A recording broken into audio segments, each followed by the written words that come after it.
નમસ્તે વિદ્યાર્થી મિત્રો। હવે એક સંખ્યા હું લખું છું 5 9 13 17। હા, તમને પૂછું છું કે આ સંખ્યા છે 5, એના પછી આવે છે 9, એના પછી આવે છે 13, એના પછી આવે છે 17।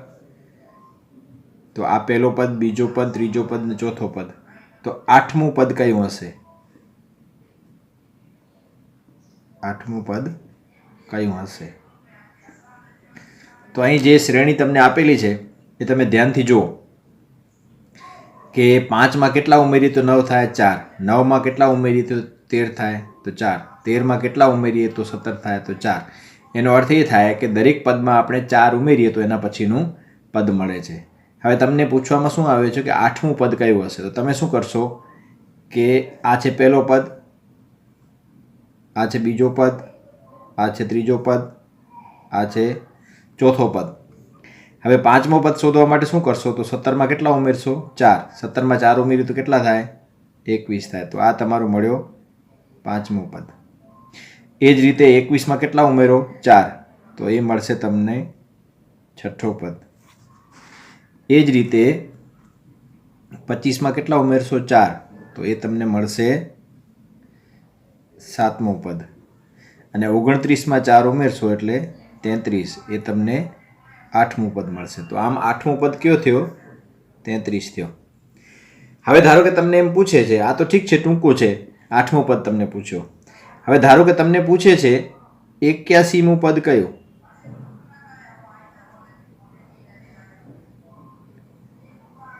81મું પદ કયું હશે? હવે તમે 81મું પદ શોધવા જશો તો કેટલો સમય લાગશે? કારણ કે દરેકમાં 4 4 4 4 4 4 ઉમેરતા જવાના અને 81 પદ સુધી જવાનું, તો એમાં સમય કેટલો લાગે? બહુ સમય લાગે। આ ધારો કે 81માં કીધો છે, તમને એમ કહેતો કે 5842માં પદ કયો, તો તમને આખો દિવસ લાગી જાય તો તમે ન ગણી શકો। તો એના માટે એક ટૂંકી અને સરળ રીત છે જે આજે આપણે સમજવાની છે, અને એનાથી બહુ જ ઝડપથી તમે તરત જ દાખલો છે એ ગણી શકો। તો એના માટે શું કરવાનું કે તમને કયા નંબરનું પદ શોધવાનું કીધું છે? તો 81મું પદ શોધવાનું કીધું છે। તો જે નંબરનું પદ શોધવાનું કીધું હોય એમાંથી એક બાદ કરી નાખવાનું। તો 81માંથી એક બાદ થાય એટલે કેટલા થાય? 80। હવે એ 80ને આમાં જેટલા વધે છે ને એના વડે ગુણી નાખવાનું। આમાં કેટલા કેટલા વધે? જો જે વધારો થતો હશે અથવા ઘટાડો થતો હશે એ સરખો જ હશે। તો તમે જો આમાં 4 4 વધે છે તો એને 4 વડે ગુણી નાખો। તો 4 વડે ગુણશું તો કેટલો થશે? 0 ને 0, 8 ચોક 32, 320। અને એમાં તમારે જે પહેલો પદ છે ઉમેરી નાખવાનો। પહેલો પદ કયો છે? 5, તો 5 છે વત્તા કરવાનો, તો કેટલા થશે? 325।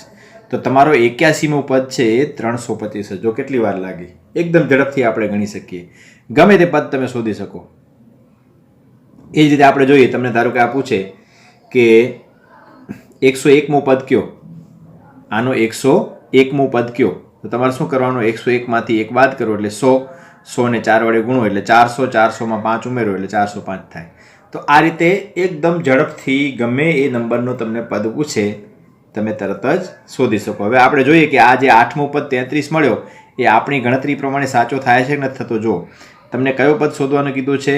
આઠમો પદ। 8માંથી એક બાદ કરો કેટલા થાય? 7, 7ને કેટલા વડે ગુણવાનું? કેટલા કેટલા વધે છે? 4, તો 7 ચોક 28, ને 28માં શું કરવાનું? 5 ઉમેરવાનું, એટલે તમને કેટલા મળી જાય? 28માં 5 ઉમેરો તો 33। એનો અર્થ શું થાય કે આપણે જે નંબરનું પદ પૂછ્યું હોય એમાંથી એક બાદ કરી અને જેટલા જેટલા વધતા હોય એના વડે ગુણી અને પહેલો પદ ઉમેરીએ તો જે માંગેલો પદ છે મળે।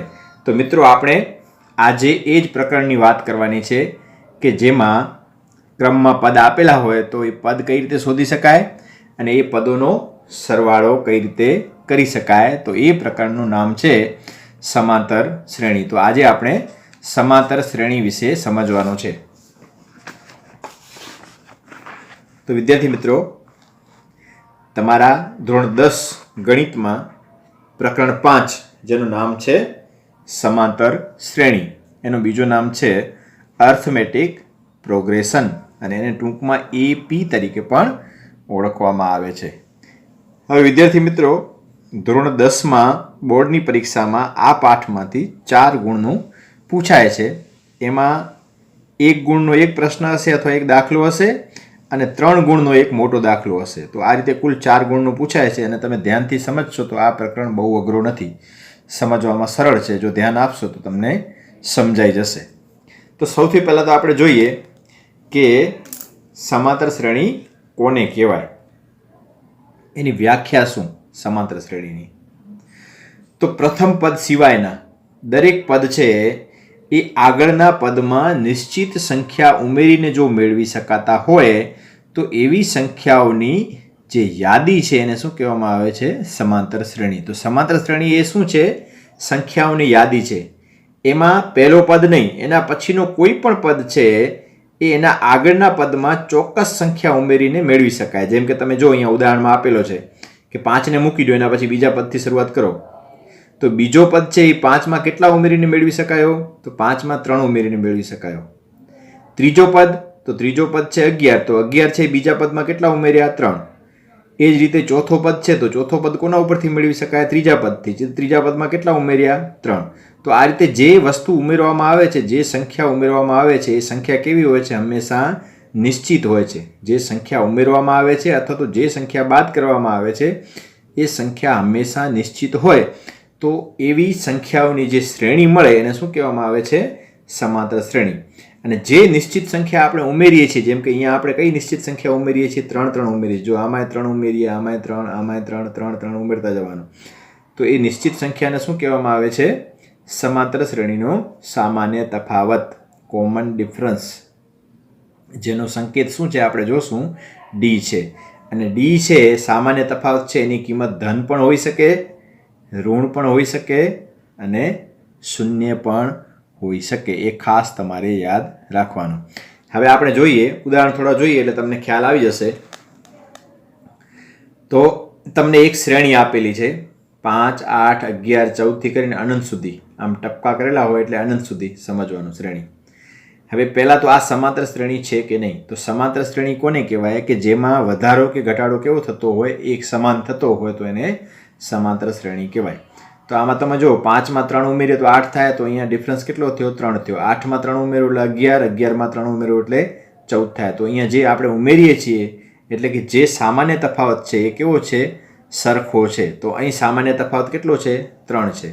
આમાં ખાસ યાદ રાખવાનું, સામાન્ય તફાવત કઈ રીતે શોધી શકાય? બીજામાંથી પહેલો પદ બાદ કરો અથવા તો ત્રીજામાંથી બીજો બાદ કરો અથવા તો ચોથામાંથી ત્રીજો બાદ કરો. સામાન્ય તફાવત હંમેશા સરખો જ રહેશે.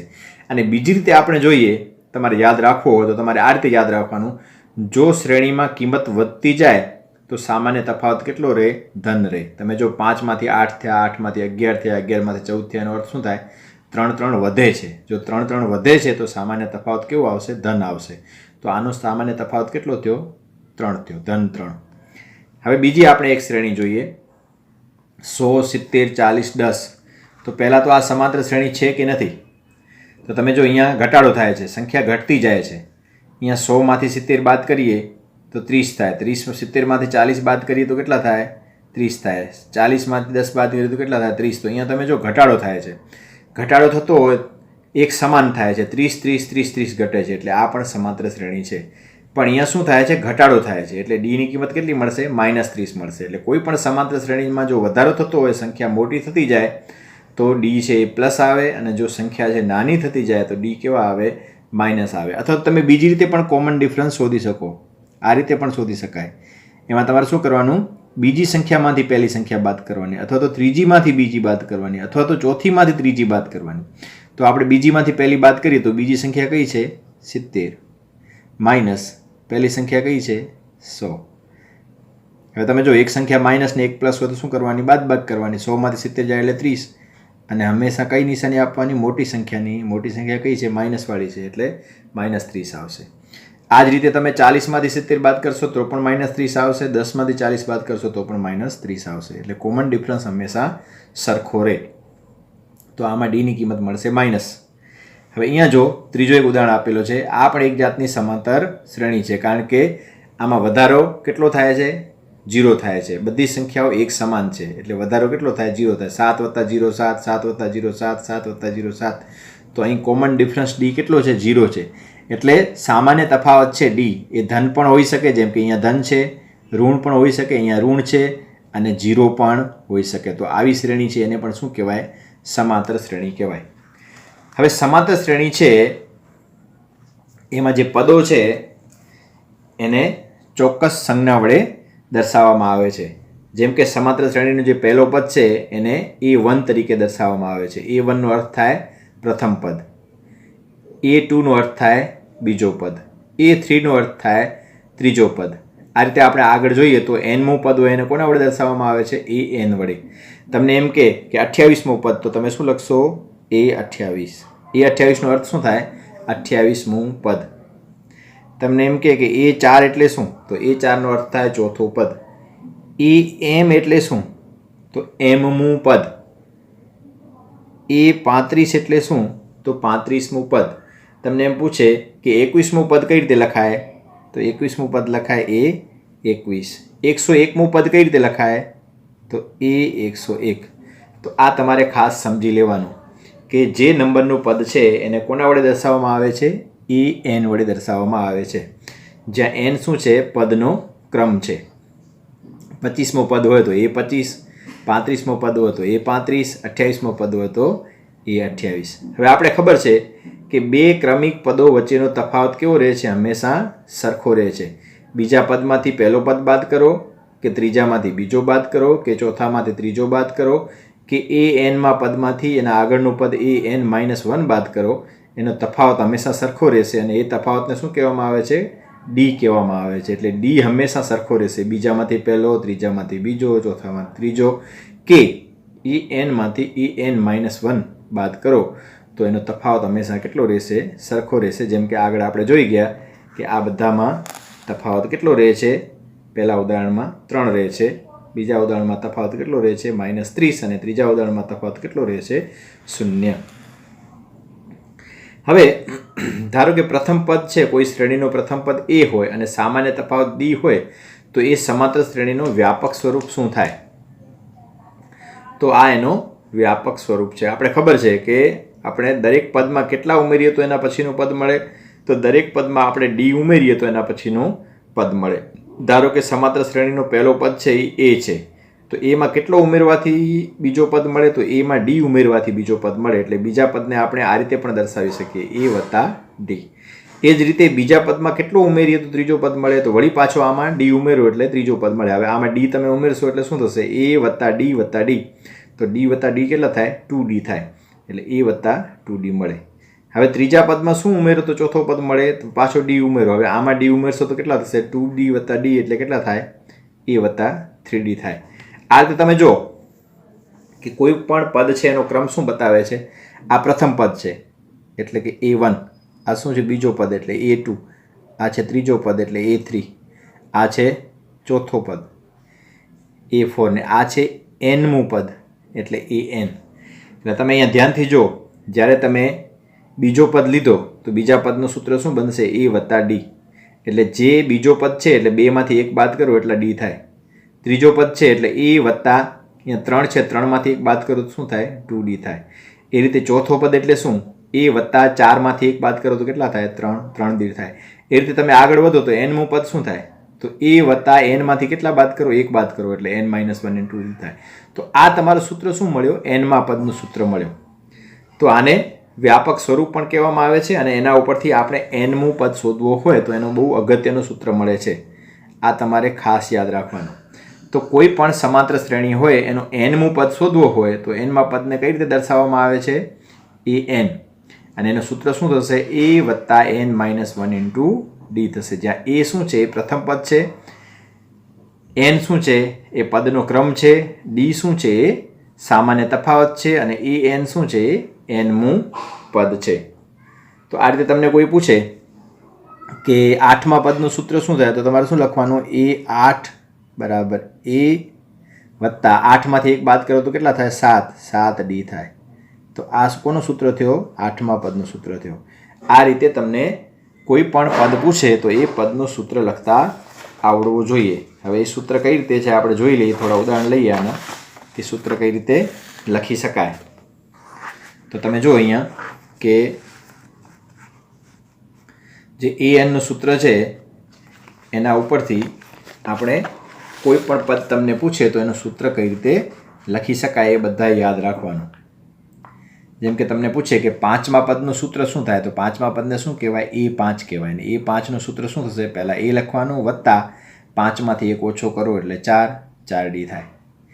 એ જ રીતે તમને કહે કે બીજા પદનું સૂત્ર શું થાય, તો બીજું પદ શું થાય? a2 થાય. a2નું સૂત્ર શું? એટલે બધામાં a તો આવે પહેલાં, વત્તા d કેટલા આવે? આના કરતાં 1 ઓછા આવે. 2 છે, 2માં 1 બાદ કરો એટલે 1 જ આવે, એટલે a વત્તા d થાય. તમને એમ પૂછે કે આઠમા પદનું સૂત્ર શું થાય, તો આઠમા પદનો સંકેત શું છે? e8. આઠમા પદને શું કહેવાય? e8 કહેવાય. અને સૂત્ર શું થશે? e વત્તા 7d. 8માંથી 1 બાદ કરો એટલે 7 થાય. એ જ રીતે તમને પૂછે કે 18મા પદનું સૂત્ર શું થાય, તો 18મા પદને શું કહેવાય? e18 કહેવાય. તો બોલો કેટલા થશે વિદ્યાર્થી મિત્રો? 18માંથી 1 જાય તો સરસ 17d. એ જ રીતે તમને પૂછે કે ત્રીજા પદનું સૂત્ર શું થાય, તો e3. તો e3નું સૂત્ર શું થશે? e વત્તા 3માંથી 1 જાય એટલે 2, 2d. એ રીતે તમને પૂછે કે 10મો પદ, એનું સૂત્ર શું થાય, તો e10 બરાબર e વત્તા કેટલા આવશે? 10માંથી 1 જાય તો 9d. સરસ. તો આ રીતે તમે કોઈ પણ પદ તમને પૂછે તો એનું સૂત્ર લખતા આ રીતે આવડવું જોઈએ. હવે ધારો કે તમને એમ પૂછે કે 102માં પદનું સૂત્ર શું થાય? 102. તો એ સૂત્રને સંકેતમાં શું કહેવાય? એનો સંકેત શું? 2માં પદનો સંકેત શું? એ 102નો અર્થ શું થાય? 102મું પદ. એ 10નો અર્થ શું થાય? 10મું પદ. એ 3નો અર્થ શું થાય? ત્રીજું પદ. એ 18નો અર્થ શું થાય? 18મું પદ. તો આ રીતે એ 102નો અર્થ શું થાય? 102મું પદ. તો એનું સૂત્ર શું થશે? એ વત્તા 102માંથી 1 જાય તો 101d. તો આ તમારું સૂત્ર થયું. આ રીતે સૂત્ર બનાવતા તમને આવડવું જોઈએ. હવે આ વસ્તુ તમને સમજાઈ ગઈ હશે. હવે આગળ જોઈએ તો જે સમાંતર શ્રેણી છે એ બે પ્રકારની છે. એક છે શાંત અને બીજી છે અનંત. તો શાંત સમાંતર શ્રેણી કોને કહેવાય? તો જે સમાંતર શ્રેણીમાં પદોની સંખ્યા કેવી હોય? નિશ્ચિત હોય. એ શ્રેણી એક જગ્યાએ પૂરી થઈ જતી હોય તો એને શું કહેવાય છે? ફાઇનાઇટ અથવા તો શાંત સમાંતર શ્રેણી કહેવામાં આવે છે. અને જેમાં અંતિમ પદ હોય છે. જેમ કે આ તમે શ્રેણી જો 5, 9, 13, 17 અહીંયા પૂરી થઈ ગઈ, હવે આગળ કાંઈ નથી, તો એનો છેલ્લો પદ હોય, એમાં અંતિમ પદ હોય તો એ શ્રેણીને શું કહેવાય? શાંત શ્રેણી કહેવાય. અને જે શાંત ન હોય એને કેવી કહેવાય? અનંત શ્રેણી કહેવાય. અથવા તો જેમાં પદોની સંખ્યા અનંત હોય. જેમ કે આ શ્રેણી તમે જો તો આમાં પદોની સંખ્યામાં પાછળ છેલ્લો પદ નથી, ટપકા જ કરેલા છે, એટલે એ અનંત સુધી જઈ શકે. તો આવી શ્રેણીને શું કહેવામાં આવે છે? અનંત શ્રેણી કહેવામાં આવે છે. જેમાં અંતિમ પદ હોય નહીં, કારણ કે આ તો અનંત સુધી જાય છે, છેલ્લે પદ બતાવેલી જ નથી. તમે આમ ટપકા કરી અને છેલ્લે 25 લખો તો એ અનંત ન કહેવાય, એને શું કહેવાય? શાંત જ કહેવાય. તો આ શ્રેણી કેવી છે? અનંત શ્રેણી છે. ધારો કે તમને પરીક્ષામાં પૂછે કે 15, 18, 21 ડેશ ડેશ ડેશ અને ધારો કે 51, તો આ શ્રેણી કેવી છે? શાંત છે કે અનંત છે? તો તમને એમ કે ટપકા છે એટલે અનંત હશે. ના, છેલ્લો પદ આવી ગયો 51, ત્યાં પૂરી થઈ ગઈ, એટલે છેલ્લો પદ આવી જાય તો એને શું કહેવાય? શાંત કહેવાય. હવે જો અહીંયા ટપકા હોય ને પછી આગળ કાંઈ ન હોય તો તમારે કેવી શ્રેણી સમજવાની? ઇન્ફાઇનાઇટ એટલે કે અનંત શ્રેણી સમજવાની. પછી ખાસ અગત્યનું આ સમજવાનું છે કે જ્યારે આપણે દાખલા ગણશું ત્યારે ખાસ તમારે ધ્યાન રાખવાનું કે જ્યારે આપણે પદો આપેલા ન હોય અને પદો ધારવાના હોય ત્યારે સમાંતર શ્રેણીમાં જ્યારે 3 પદની વાત કરવામાં આવે ત્યારે તમારે શું કરવાનું? 3 પદને ધારવામાં આવે ત્યારે 3 પદને આ રીતે હંમેશા ધારવાના, કારણ કે તો જ દાખલો ગણી શકશો, નહીં તો દાખલો અઘરો પડશે. તો જ્યારે સમાંતર શ્રેણીમાં 3 પદો ધારવાના હોય ત્યારે પહેલો પદ a-d ધારવાનો, બીજો પદ a ધારવાનું અને ત્રીજો a+d. કારણ કે આ ત્રણેય સમાંતર શ્રેણી છે. કારણ કે આમાં જો d ઘટ્યા, આમાં d વધ્યા અને આમાં વત્તા d થયા, તો d વધે છે, સામાન્ય તફાવત. એટલે 3 પદ હોય ધારવાના તો આ ધારવાના. પણ જો સમાંતર શ્રેણીમાં તમારે 4 પદ ધારવાનો કોઈ દાખલો આવે, આગળ આપણે જોશું આવા દાખલા, ત્યારે તમારે 4 પદોનો આ રીતે ન ધારવાના.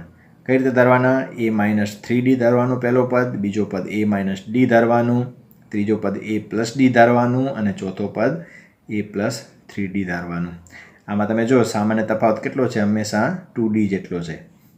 તો આપણે એક જાતની સમાંતર શ્રેણી થઈ. તો આ ખાસ સમજી લેવાનું કે 3 પદ ધારવાનું હોય તો આ રીતે ધારવાનું અને 4 પદ ધારવાનું હોય તો આ રીતે ધારવાનું. ઘણીવાર તમને 2 પદો આપેલા હોય અને સામાન્ય તફાવત d શોધવાનું પૂછવામાં આવે તો તમારે આ સૂત્રનો ઉપયોગ કરવાનો કે ડી બરાબર એમમું પદ એટલે કે એ એમ, એનમું પદ એ એન, આ બેની બાદબાકી અને નીચે એમ ઓછા એન. આ સૂત્ર પણ તમારે બરાબર યાદ રાખી લેવાનું. જ્યાં એમવાળો પદ છે એ પહેલાં લેવાનો, એનવાળો પછી લેવાનો. જેમ કે આપણે એક સામાન્ય ઉદાહરણથી તમને સમજાવું કે આ કઈ રીતે શોધી શકાય. ધારો કે તમને દાખલો એવો છે કે 5મું પદ છે 27 છે અને 10મું પદ છે 52 છે, તો સામાન્ય તફાવત શોધો એટલે કે ડી શોધો. 5મા પદને સંકેતમાં કઈ રીતે લખાય? E5. ખાસ યાદ રાખજો, પાછા ભૂલી ન જતા. 5મું પદ એને શું લખાય સંકેતમાં? E5. 5મું પદ કેટલું છે? 27, એટલે E5ની કિંમત કેટલી છે? 27 છે. 10મું પદ એને શું કહેવાય? E10 કહેવાય. 10મા પદની કિંમત કેટલી છે? 52, એટલે E10 કેટલા થાય? 52. હવે તમારું સૂત્ર શું થશે? જો ડી બરાબર જે મોટો પદ હોય એ પહેલાં લખવાનું. 10મું પદ E10 છે, E5 છે, તો E10 મોટા કહેવાય. સંખ્યા ભલે ગમે તે મોટી નાની હોય, પણ આપણે એ વાળો સંકેત જોવાનું. તો E10 પહેલાં લખવાનું. તો E10 ઓછા E5 અને નીચે શું કરવાની? આ બેની બાદબાકી, કારણ કે નીચે સૂત્રમાં શું છે? જુઓ એમ ઓછા એન. તો એમની કિંમત કેટલી છે? 10 છે અને એનની કિંમત કેટલી છે? 5 છે. તો તમે શું લખશો નીચે? 10 ઓછા 5 લખશો. તો આપણું સૂત્ર શું થશે? ડીનું અહીંયા E10 આપેલા છે એટલે E10 ઓછા E5 અને નીચે શું થશે? 10 ઓછા 5 થશે. હવે આની કિંમત મૂકી દો. જો E10ની કિંમત કેટલી છે? 52. તો અહીંયા 52 લખો. ઓછા E5ની કિંમત કેટલી છે? 27. તો અહીંયા 27 લખો. ભાગ્યા શું લખશો? 10 ઓછા 5 કેટલા થાય? 5. હવે 52માંથી 27 જાય એટલે 25 વધે. તો 25 ભાગ્યા 5 કેટલા થાય? 5 થાય. તો સામાન્ય તફાવત કેટલો હશે? આનો 5 હશે. તો આ રીતે તમે આ સૂત્રની મદદથી કોઈ પણ સમાંતર શ્રેણીમાં બે પદો આપેલા હોય તો સામાન્ય તફાવત છે એ શોધી શકો. તો હવે આગળનો જે વિડીયો હશે એમાં આપણે દાખલાની શરૂઆત કરશું. આ તમારો ખાસ બેઝિક હતો.